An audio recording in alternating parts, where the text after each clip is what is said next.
This now, an SAA flight has left for Brussels, Belgium to fetch South Africa's next batch of the Johnson & Johnson coronavirus vaccine.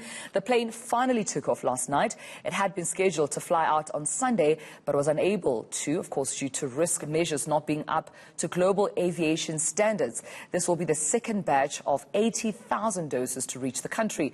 South African health authorities have discovered this vaccine. It's effective against the local variant of COVID-19. And Heidi Jockers has more on this story. She joins us now this morning. Good morning to you, Heidi.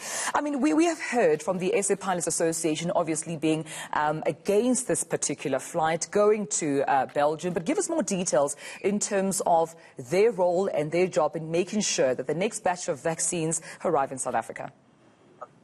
Yes, most certainly, Tumelo, and I think it was a massive operation by the Department of Public Enterprises together with SAA and the Civil Aviation Authority. We do understand that SAA had asked to fly to Belgium, Brussels, to collect the first batch of the Johnson & Johnson vaccines, and we do understand that that flight did not take off due to the fact that there were certain risk measures that were not up to global aviation standard, and the exemption was only granted 3 days later, which of course was not in time for SAA to fly to Belgium to collect that vaccine. Of course, I think all efforts were put in to make sure that the second batch is on the national carrier and that the South African flag would be in the air again.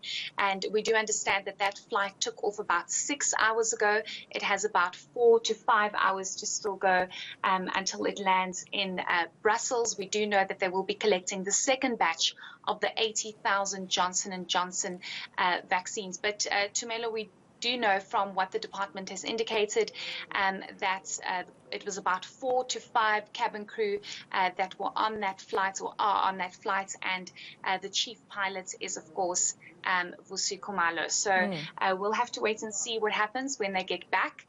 But as things stand, the airline is in the air and going to fetch that second batch of the Johnson & Johnson vaccine. And Heidi, speaking of getting back, I mean, do we know when we can expect that flight to land back in South Africa?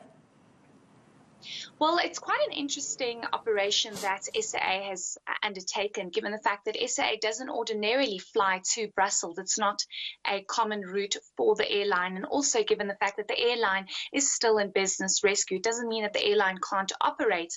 But given its operational issues and funding issues, and with many pilots opting to take voluntary severance packages, it was quite a difficult operation, I would imagine, to get there. But we do know from what the Health Minister, Dr. William Kiza, indicated in Parliament this week, that we know that the next batch will arrive around Sunday. And just looking at the timeline, if SAA is going to land later on today, they'll probably need about a day to rest and then pick up the flight again. So we are expecting that plane to get back into South Africa around Saturday. All right, we'll leave it there. Thank you so much, Heidi Jockers.